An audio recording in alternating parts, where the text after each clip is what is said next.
Students, सो आज हम आपके लिए लेकर आ गए हैं मोस्ट इंपोर्टेंट 35 क्वेश्चंस जो कि साइंस में आपको 35 आउट ऑफ 35 दिलवाने में बिल्कुल मदद करने वाले हैं। हम डेली चैप्टर वाइज 35 क्वेश्चंस करने वाले हैं जो कि बहुत इंपॉर्टेंट है आपके एग्जाम पॉइंट ऑफ व्यू से। यहाँ पर एक ऐसी तैयारी होने जा रही है जो कि फुल प्रूफ स्ट्रैटेजी के साथ होगी कि यही क्वेश्चन जेएनवी के एग्जाम में आपको दिखाई देने वाले हैं। तो चलिए बिना किसी देरी के इस क्लास को स्टार्ट करते हैं और स्टार्ट करते हैं अपना सबसे पहला चैप्टर जो कि है क्रॉप प्रोडक्शन एंड मैनेजमेंट का, मतलब फसल उत्पादन एवं प्रबंधन। हम इसके सारे कॉन्सेप्ट्स को पढ़ चुके हैं, अब बारी है कुछ प्रैक्टिस के क्वेश्चंस करने की। तो चलिए स्टार्ट करते हैं सबसे पहले क्वेश्चन के साथ जो कि है हमारा first, watering the crops is called sowing, manuring, tilling, irrigation. फसलों को पानी देना क्या कहलाता है? बहुत आसान है, बुआई, जुताई, खाद देना या फिर सिंचाई करना। तो हम सबको पता है बच्चों कि कितने सारे स्टेप्स पढ़ते ना, 7 प्रैक्टिसेस हमने पढ़ी थी, मतलब 7 तरीके से हम क्या करते हैं, खेती करते हैं। सबसे पहला क्या था? प्रिपरेशन ऑफ सॉइल, मतलब मिट्टी को तैयार करना। अब यहाँ पर क्या है, फसल को पानी दे रहे हैं, क्या बोलते हैं उसको? सिंपल है, इरिगेशन बोलते हैं, है ना। तो हमारा क्या आंसर हो जाएगा बच्चों? डी, इरिगेशन इसका आंसर हो जाएगा। हिंदी में सिंचाई, फसलों को पानी देना। ठीक है, आगे बात करते हैं वीड्स। वीड्स के बारे में बात कर लेते हैं। हमने वीड्स के बारे में बच्चों बात करी थी। Weeds are the main crop plants होते हैं, ठीक है। सेकंड है इंसेक्ट्स एंड पेस्ट। थर्ड होते हैं unwanted plants growing along the crop, मतलब क्रॉप के साथ जो ग्रो कर रहे हैं। केमिकल सब्सटेंसेस, क्या वो रासायनिक पदार्थ हैं, ठीक है। तो खरपतवार क्या है बच्चों, बताओ। हम सबने पढ़ा है खरपतवार का टॉपिक, क्या होता है? ये वो अनचाहे पौधे हैं जो कि हमारी मेन क्रॉप के साथ ग्रो कर जाते हैं, है ना। ये आप सबको पता है, फसल के साथ ग्रो कर जाने वाले अनावश्यक पौधों को हम क्या बोलते हैं? वीड्स बोलते हैं। क्लियर है, आसान था बहुत ही ज्यादा। चलिए बात करते हैं अब थर्ड क्वेश्चन की जो कि है एक इक्विपमेंट बेस्ड क्वेश्चन। हम जब प्रैक्टिस करते हैं ना, बहुत सारी हम फसल उगाने की कोशिश कर रहे हैं, तब हमें बहुत सारी मशीनों की जरूरत पड़ती है, ठीक है। तो वो कौन सी मशीनें रहती हैं? सबसे पहला थर्ड क्वेश्चन है combines are use for. Combine क्या है? एक मशीन है। कंबाइन का उपयोग किया जाता है, किस चीज के लिए किया जाता है? सोइंग ऑफ सीड्स के लिए। क्या सीड्स को बोने के लिए यूज किया जाता है कंबाइन को? हार्वेस्टिंग द क्रॉप, क्रॉप को काटने के लिए। Threshing, harvesting and threshing both. फसल की कटाई के लिए, मंडाई के लिए, कटाई और मंडाई दोनों के लिए।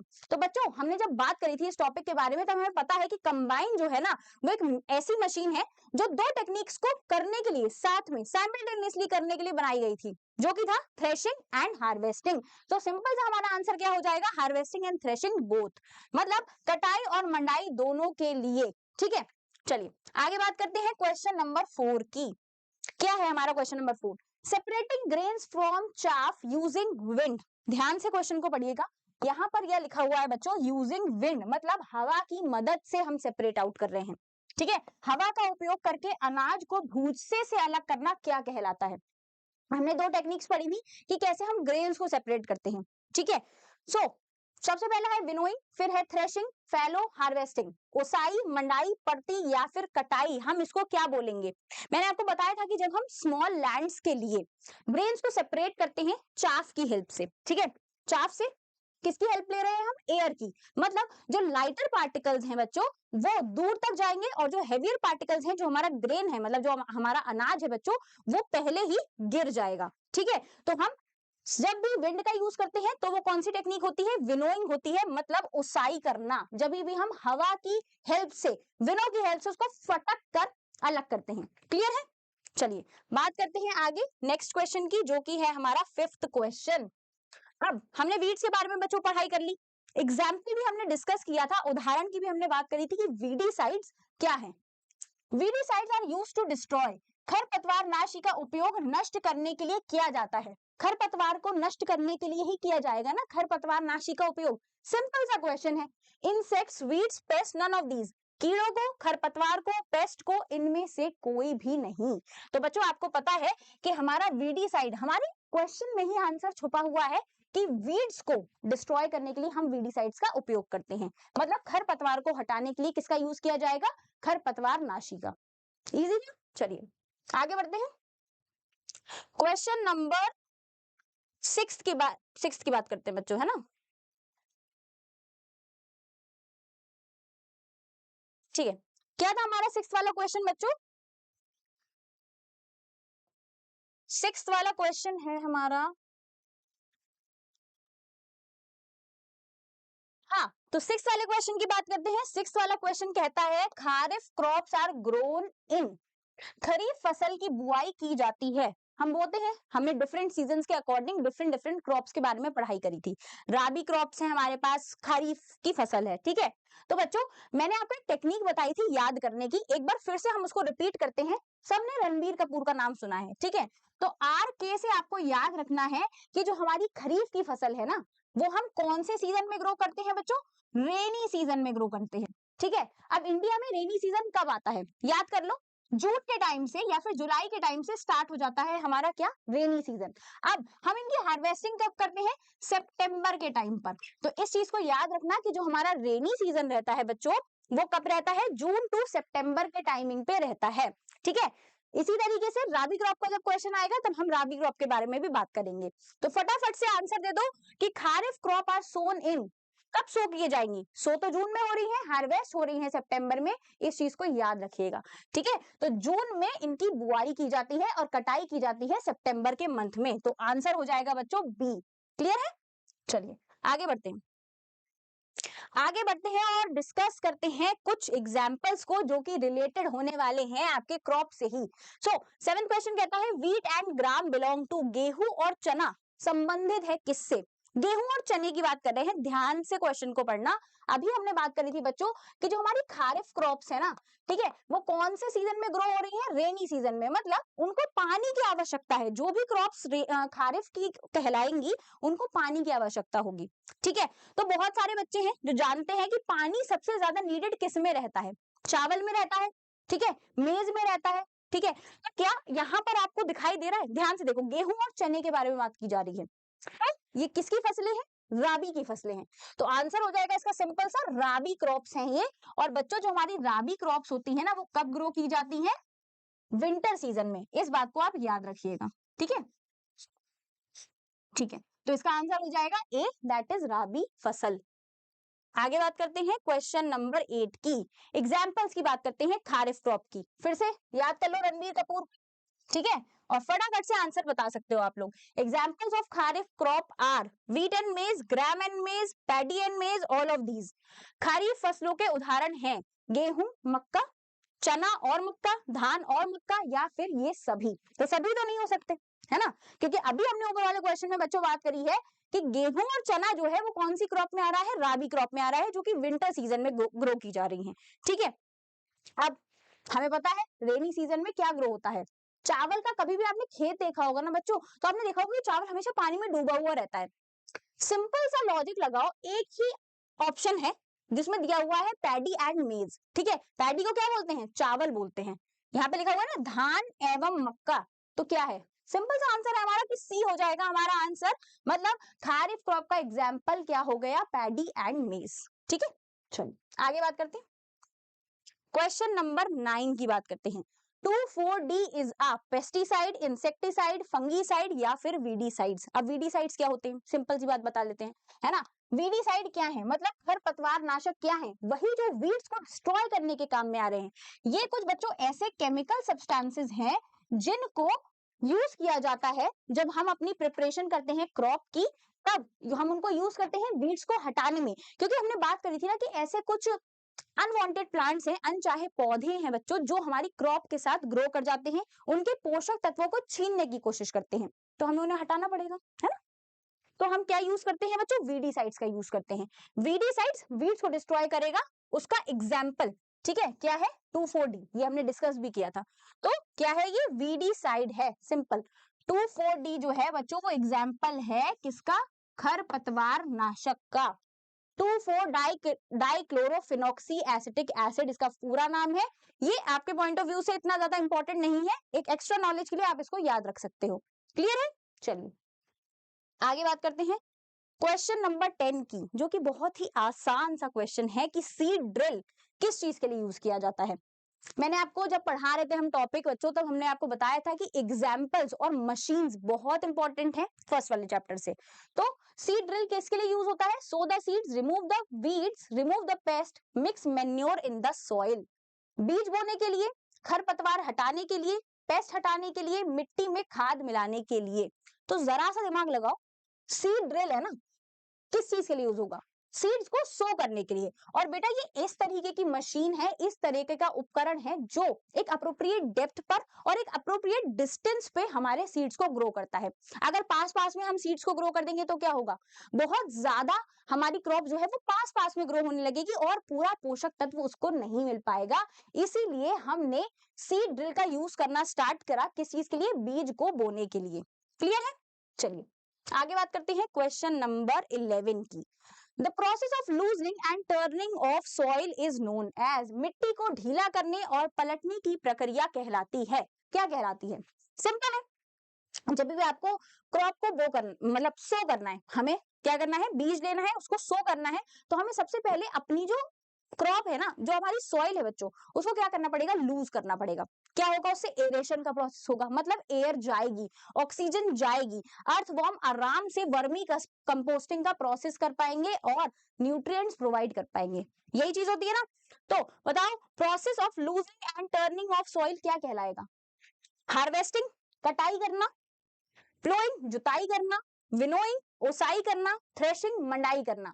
तो अगर आपको 7 प्रैक्टिसेस लाइन से याद है ना, तो बिल्कुल सिंपल सा आंसर है कि सबसे पहले आंसर हो जाएगा प्लो करना। हम वुडन प्लो की हेल्प से क्या करते हैं? प्लोइंग करते हैं, मतलब जुताई करना। जब भी मिट्टी को ढीला करा जाएगा या फिर पलटा जाएगा तो वो किसके अंडर आएगा बच्चों? प्लोइंग के अंडर आएगा। क्लियर है?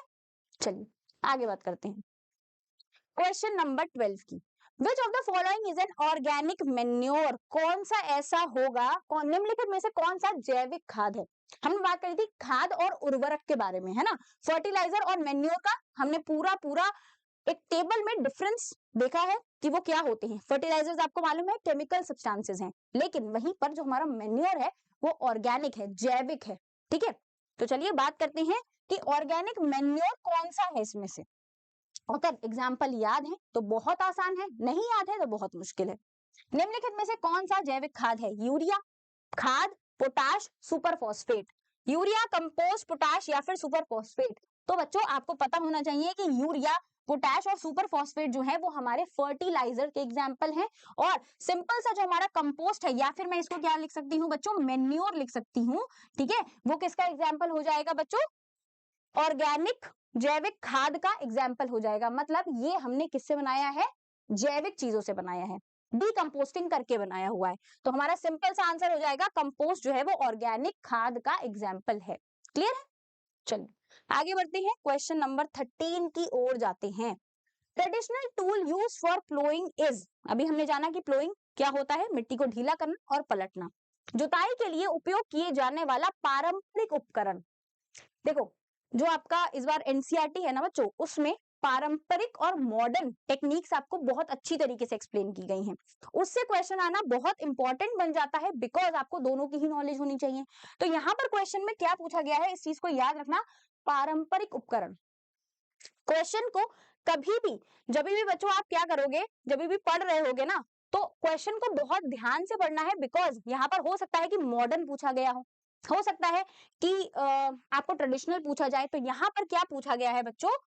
आपका पारंपरिक पूछा गया है। ठीक है, तो इस चीज को याद रखिए कि ट्रेडिशनल टूल कौन सा होगा प्लोइंग के लिए? ट्रैक्टर, कल्टीवेटर, वुडन प्लो, सीड ड्रिल। ट्रैक्टर, कल्टीवेटर, लकड़ी का हल या फिर सीड ड्रिल। तो अगर आपने कोई कोई मूवीज भी देखी है ना, तो भी आपको पता होगा कि लकड़ी के हल जो थे वो पहले यूज किए जाते थे। ठीक है, आजकल तो बहुत डिफरेंट डिफरेंट टाइप की मॉडर्न मशीन्स आ गई हैं, पर पहले के टाइम में हम क्या यूज करते थे? लकड़ी का हल यूज करते थे जुताई करने के लिए। तो सिंपल सा आंसर हो जाएगा लकड़ी का हल। ठीक है, वुडन प्लो। चलिए क्वेश्चन नंबर 14 की बात कर लेते हैं। अब सिंपल सा एक बहुत ही इंपॉर्टेंट टाइप का क्वेश्चन आ गया है बहुत सिंपल, लेकिन हर बार जेएनवी के एग्जाम में बच्चों, मैं इसको स्टार भी मार्क कर देती हूँ, इसको ना हर बार जेएनवी के एग्जाम में देखा गया है। क्या है? फसल उत्पादन में पहला चरण क्या है? इसी टाइप से एक और क्वेश्चन बनाया गया है कि सीरीज क्या है आपके जो स्टेप्स हैं आपके क्रॉप प्रोडक्शन के लिए, उसमें सीरीज क्या है? 7 प्रैक्टिसेस हैं, आपको लाइन से दी जाएंगी, आपको उनको अरेंज करना होगा। ठीक है, तो इस टाइप का क्वेश्चन भी आ सकता है। सबसे पहला है कि पहला चरण बताइए।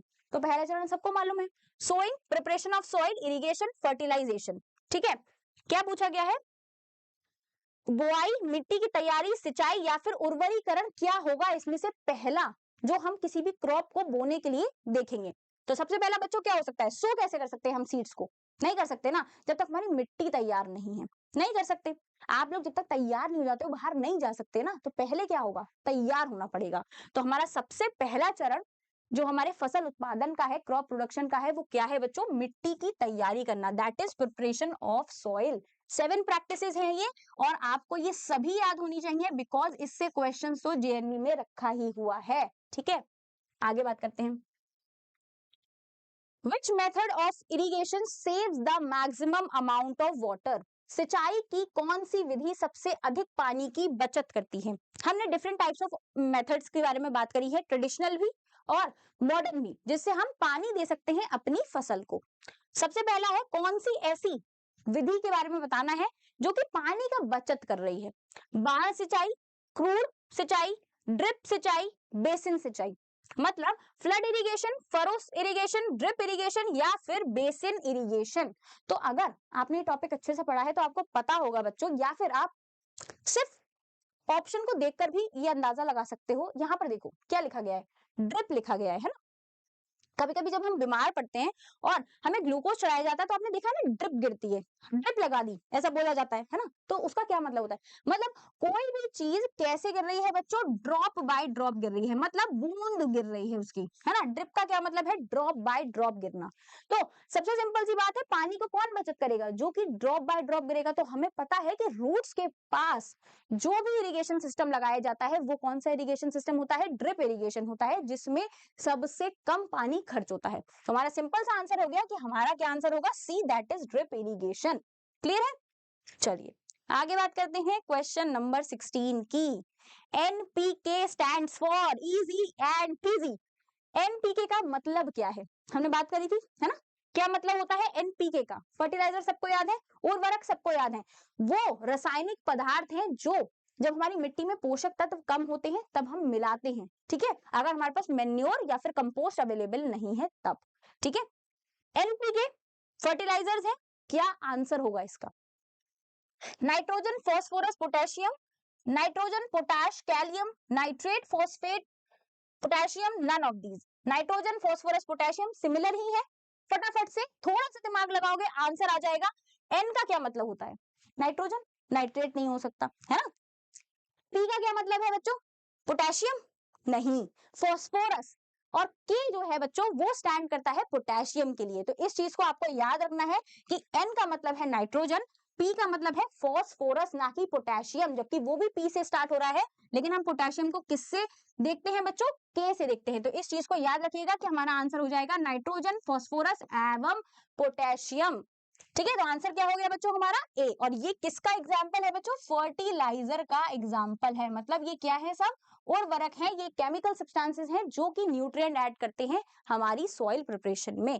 क्लियर है, आगे बात करते हैं क्वेश्चन नंबर 17 के बारे में बात करते हैं, that is of crop rotation. हमारा एक और important concept, crop rotation helps in maintaining soil fertility.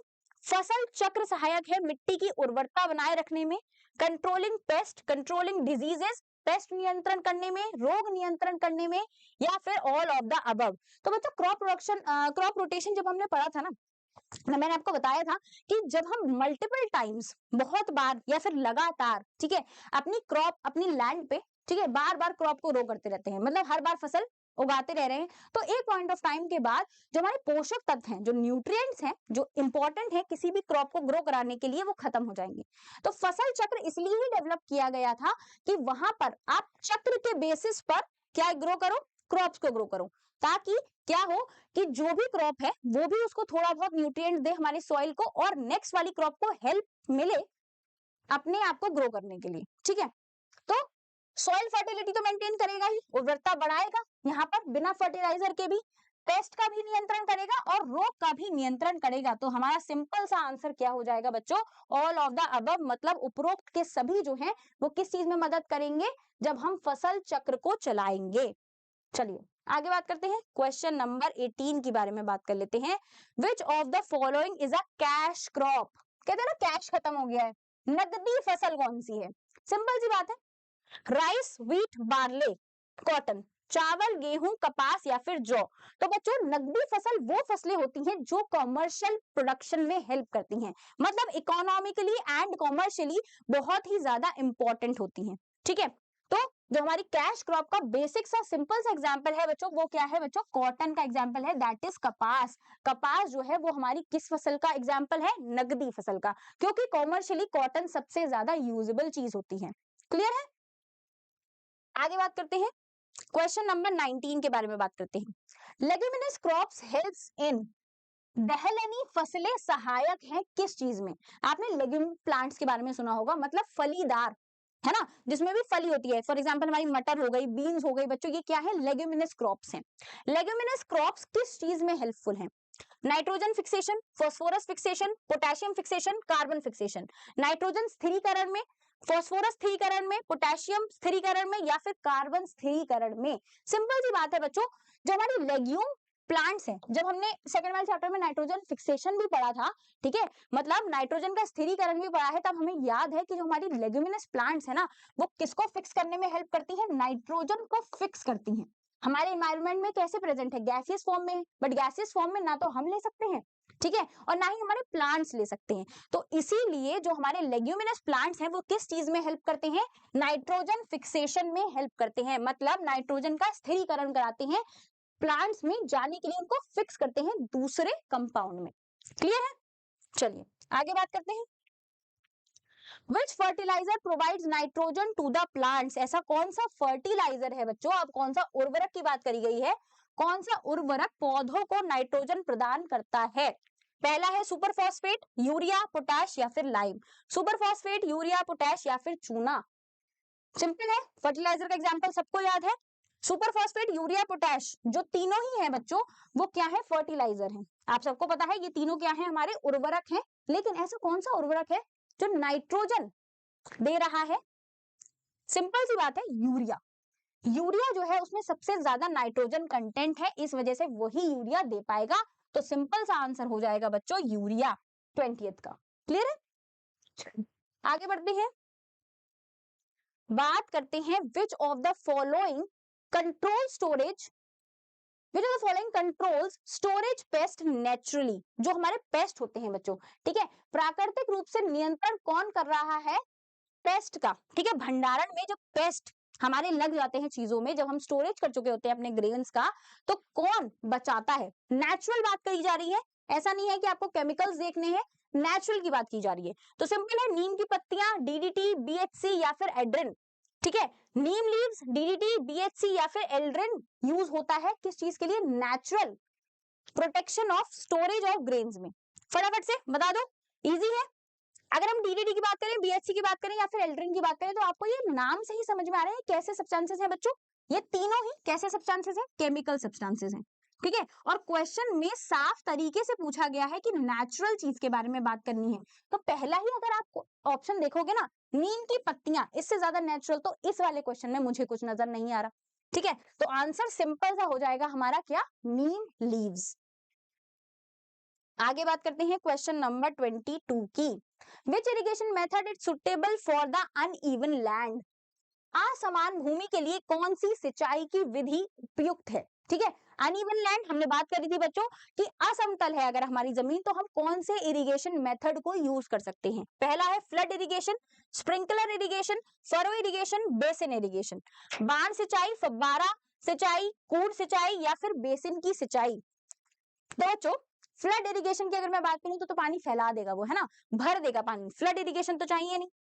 दूसरा है स्प्रिंकलर इरिगेशन, मतलब फव्वारे की तरह, आपने देखा ना रेन जैसे बरसती है, कैसे बरसती है, रेन स्प्रिंकल होता है ना। आपने बहुत सारे ऐसे पार्टीज वगैरह में गए होंगे जहां पर क्या लगा होता है, फाउंटेन लगा होता है बच्चों, है ना, फव्वारा लगा होता है। तो ये कुछ इसकी ही तरह होता है बेसिकली। कॉफी के प्लांटेशन में हम स्प्रिंकलर इरिगेशन का बहुत हेल्प आता है। तो अगर मान लो कि हमारा जो अनइवन लैंड है, कुछ इस तरीके से लैंड है, इवन नहीं है, असमतल, समतल नहीं, असमतल है, ठीक है, तो अगर मैं यहाँ पे फ्लड की तरह पानी भर दूंगी तो यहाँ पे तो डिपॉजिटरी हो जाएगी पानी की, बहुत सारा पानी भर जाएगा। लेकिन अगर मान लो कि यहाँ पे ऐसे इस तरीके से स्प्रिंकल हो के पानी आ रहा है, तो अनइवन लैंड पे भी आराम से क्रॉपिंग हो सकती है। तो क्या आंसर हो जाएगा हमारा, स्प्रिंकलर सिस्टम जो है वो असमतल भूमि के लिए भी बहुत ही ज्यादा कारगर है। आगे बात करते हैं क्वेश्चन नंबर 23 की बात करते हैं।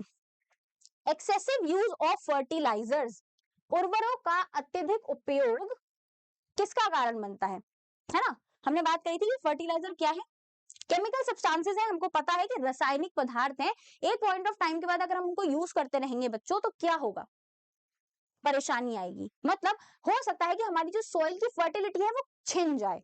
तो यहाँ पर है उर्वरकों का अत्यधिक उपयोग, एक्सेसिव यूज तो हर ही चीज का बुरा है। तो अगर हम एक्सेसिव यूज कर रहे हैं फर्टिलाइजर का तो क्या हो रहा है, soil pollution, water pollution, reduce soil fertility, all of the above. मिट्टी को प्रदूषित कर रहा है, जल को प्रदूषित कर रहा है, मिट्टी की उर्वरता में कमी आ रही है, या फिर उपरोक्त सभी जो है वो क्या होगा, ठीक है। तो बेटा अगर मैं बात करूं ना एक्सेसिव यूज की, तो फर्टिलाइजर का एक्सेसिव यूज जो है वो ऑल ऑफ दीज या फिर ऑल ऑफ द अबव में काम करेगा, क्योंकि ये मिट्टी को भी प्रदूषित करेगा, जल को भी प्रदूषित करेगा, मिट्टी की उर्वरता में भी कमी लाएगा, और उपरोक्त सभी जो है वो इसका सही आंसर हो जाएगा, सिंपल सा, ठीक है। तो ये तीनों चीजों के लिए रिस्पॉन्सिबल है अगर हम ज्यादा मात्रा में उर्वरक को यूज कर रहे हैं तो। और सिंपल सा इसका एग्जाम्पल याद रखिएगा बच्चों, एनपीके जो है वो किसका एग्जाम्पल है, फर्टिलाइजर का एग्जाम्पल है, ठीक है। चलिए आगे बात करते हैं, क्वेश्चन नंबर 24 की बात करते हैं।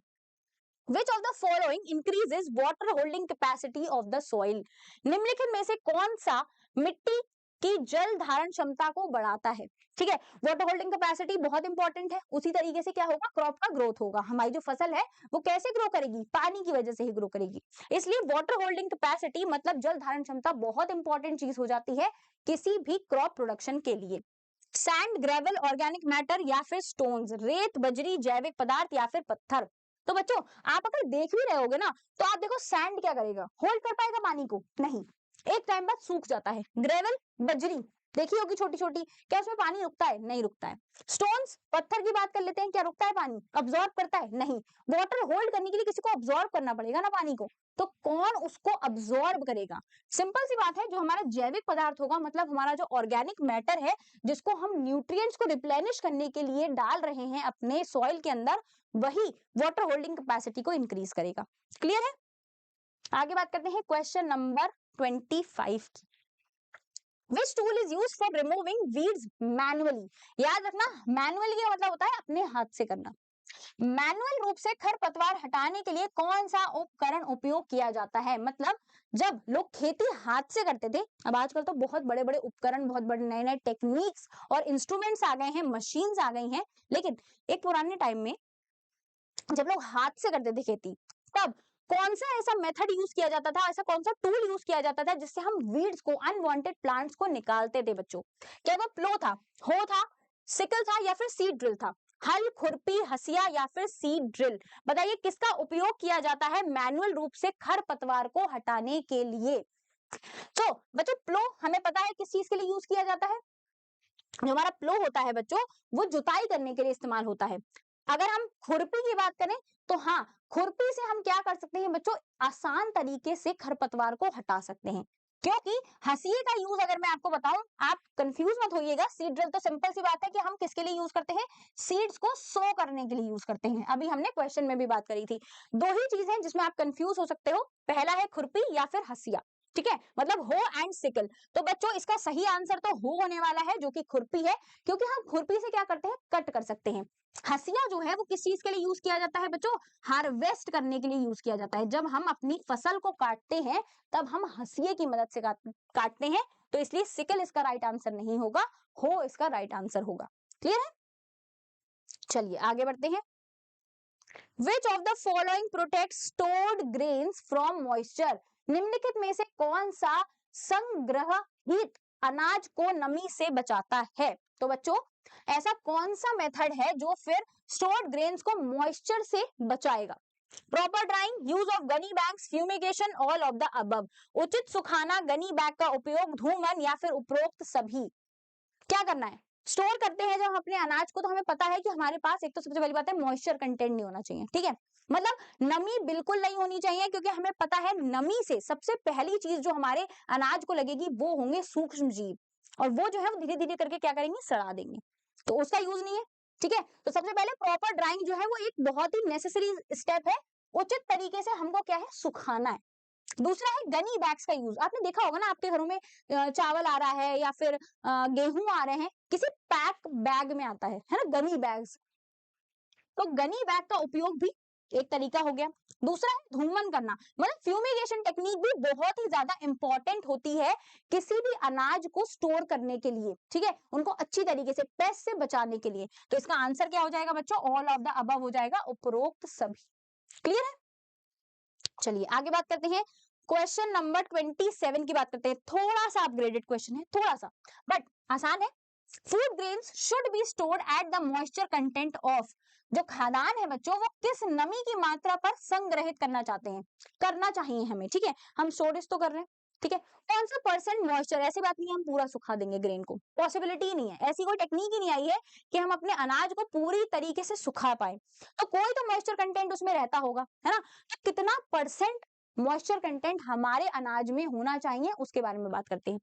20 to 25% ज्यादा हो जाएगा, 14-16%, 10-12% या फिर 5 to 8%। तो बच्चों 5 to 8% अगर मैं बात करती हूँ एक रेशियो की, तो 5 से लेकर जो हमारा 15% तक का रेशियो रहता है ना, उसके बीच में ही हमारा मॉइस्चर कंटेंट रिटेन रहना चाहिए, बिकॉज वो बहुत ज्यादा इंपॉर्टेंट है, बिकॉज वरना वो चीज भी खराब हो सकती है। तो इसीलिए हमारा आंसर हो जाएगा 10 to 12%। मोस्ट अप्रोप्रिएट की अगर मैं बात करूंगी तो सी जो है वो सबसे ज्यादा अप्रोप्रिएट ऑप्शन मुझे यहाँ पर दिखाई दे रहा है। आगे बात करते हैं, विच फैक्टर, क्वेश्चन नंबर 28 की, which factor is the most critical for determining crop choice in a region. किस क्षेत्र में फसल चुनने के लिए, किसी क्षेत्र में फसल को चुनने के लिए कौन सा कारक सबसे महत्वपूर्ण है। सिंपल क्वेश्चन है। क्षेत्र, क्षेत्र का अपना एक क्लाइमेट होगा, मतलब अपना एक वेदर होगा, ठीक है, अपनी एक कंडीशन होगी, अपनी एक सॉइल होगी। हमने पढ़ा है बच्चों कि हर एक क्षेत्र की मिट्टी अलग है, हर एक क्षेत्र का जो वातावरण है वो भी अलग है।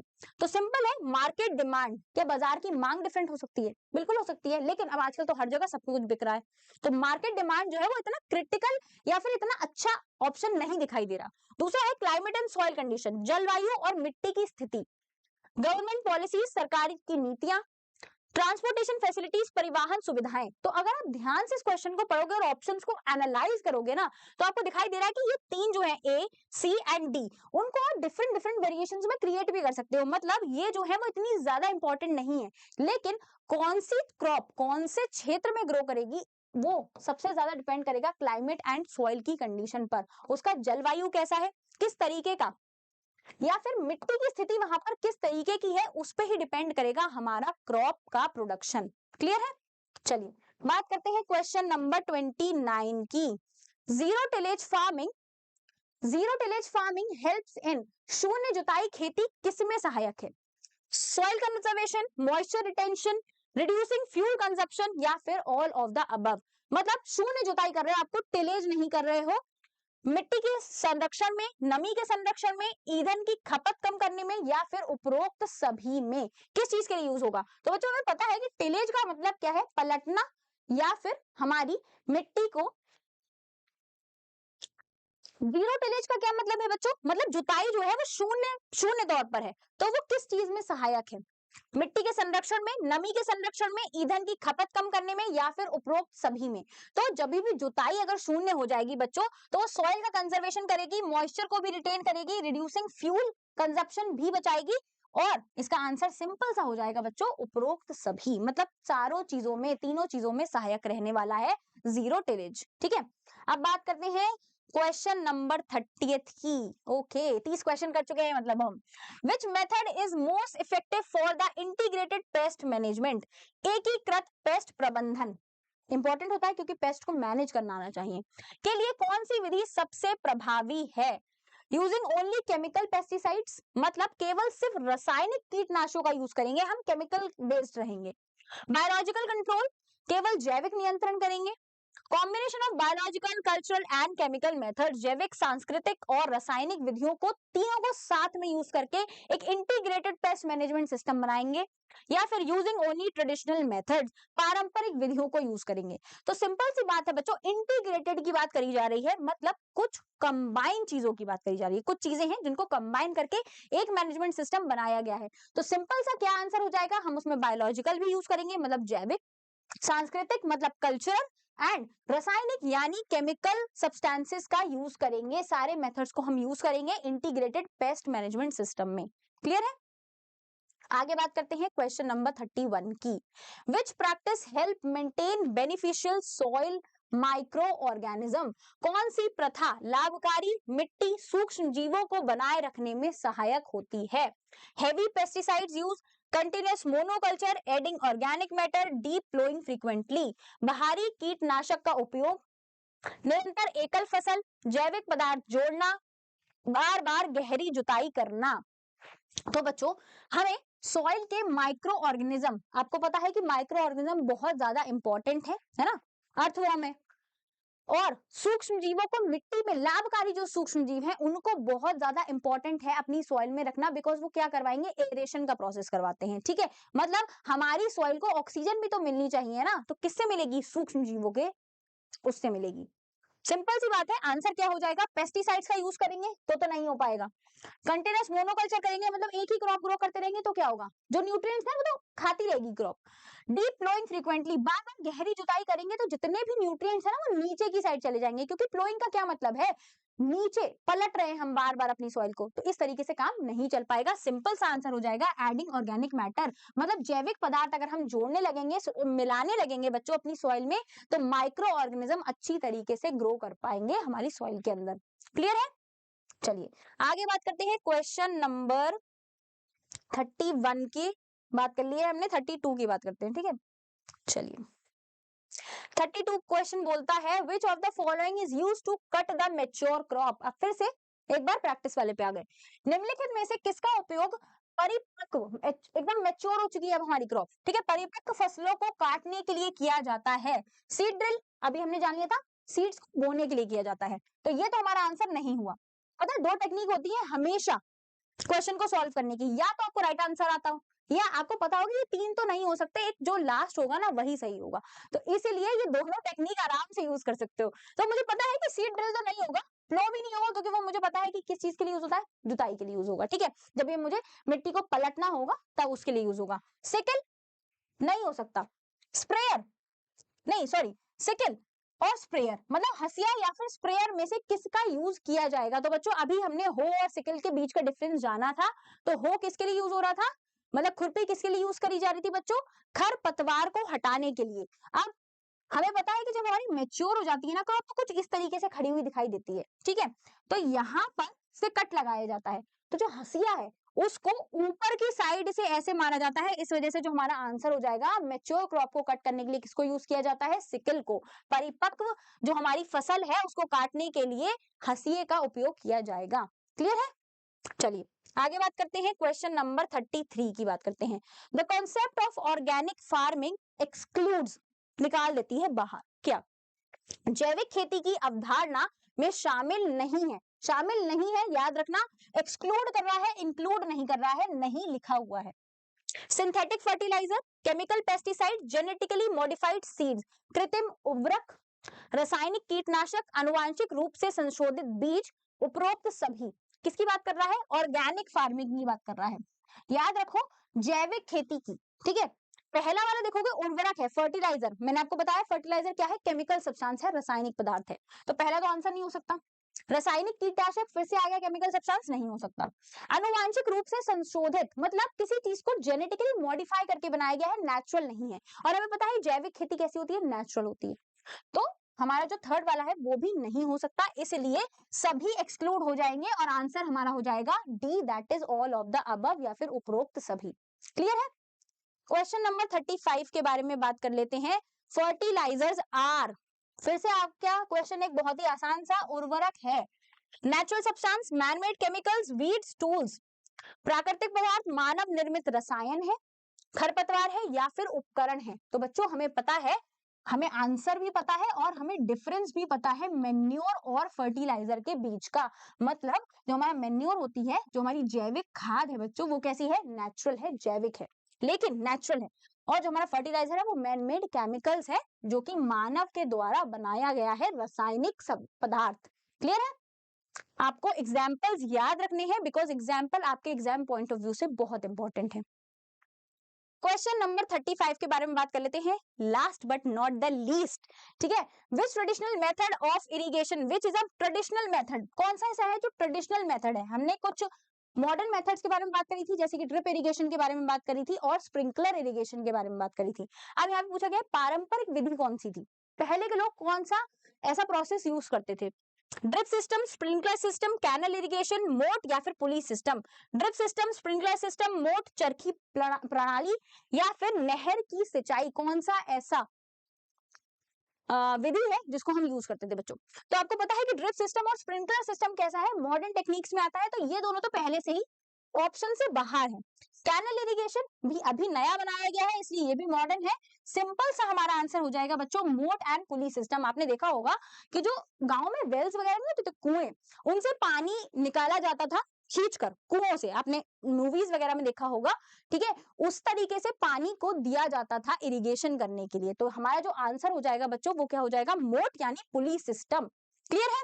तो बच्चों ये थे हमारे कुछ 35 क्वेश्चन जो कि मोस्ट इंपॉर्टेंट है सबसे पहले चैप्टर से, जो कि है फसल उत्पादन एवं प्रबंधन। आई होप आपको मजा आया होगा इस क्लास में। और अगर आप और ज्यादा क्वेश्चंस को करना चाहते हो, अभी तो क्या है वीडियो लेक्चर के थ्रू कर रहे हो, बट अगर खुद से एक फिजिकल मीन से करना चाहते हो, मतलब पेन पेपर लेके बुक से देखकर करना चाहते हो, तो वो भी हमारे पास ऑप्शन है आपके लिए, वो मैं आपको दिखा देती हूँ। अगर आप क्लास 6 का एग्जाम देने वाले हो तो ये है आपकी क्लास 6 की एक कंबाइंड बुक जिसमें आपको मल्टीपल क्वेश्चंस मिलने वाले हैं। ठीक है, और आप इसको आराम से हमारे एप्लीकेशन के थ्रू परचेज कर सकते हो, कस्टमर केयर पर कॉल कर कर भी परचेज कर सकते हो। तो दोनों ही ऑप्शन आपके पास अवेलेबल है, बिल्कुल जल्दी से इसको परचेज कर लो, बिकॉज स्टॉक बहुत ही लिमिटेड रह गया है। ठीक है, और इसी तरीके से हमारी जो दूसरी बुक है बच्चों क्लास 9 की, वो भी अवेलेबल है, आप इसको भी परचेज कर सकते हो। इसमें भी भरमार है क्वेश्चंस की, आपके PYQs मिलेंगे, प्रैक्टिस क्वेश्चन मिलेंगे एंड चैप्टर वाइज क्वेश्चन भी मिलेंगे।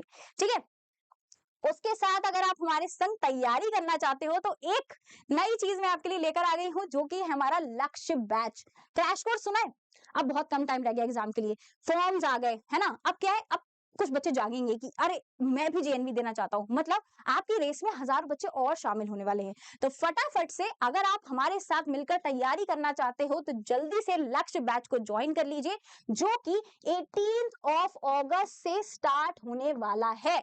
ठीक है, तो बहुत ही कम टाइम रह गया है, फटाफट से जल्दी से कस्टमर केयर पर आप कॉल कर सकते हो बच्चों, और ये हमारे जो मेंटर्स हैं वो आपको पढ़ाने वाले हैं इस क्रैश कोर्स में। ठीक है, और बहुत ही छोटा सा अमाउंट है जो कि होने वाला है 5499 का। क्लियर है, तो चलिए मिलते हैं नेक्स्ट क्लास में और माइक्रो ऑर्गेनिज्म के क्वेश्चंस करने के लिए मिलेंगे। ठीक है, बाय।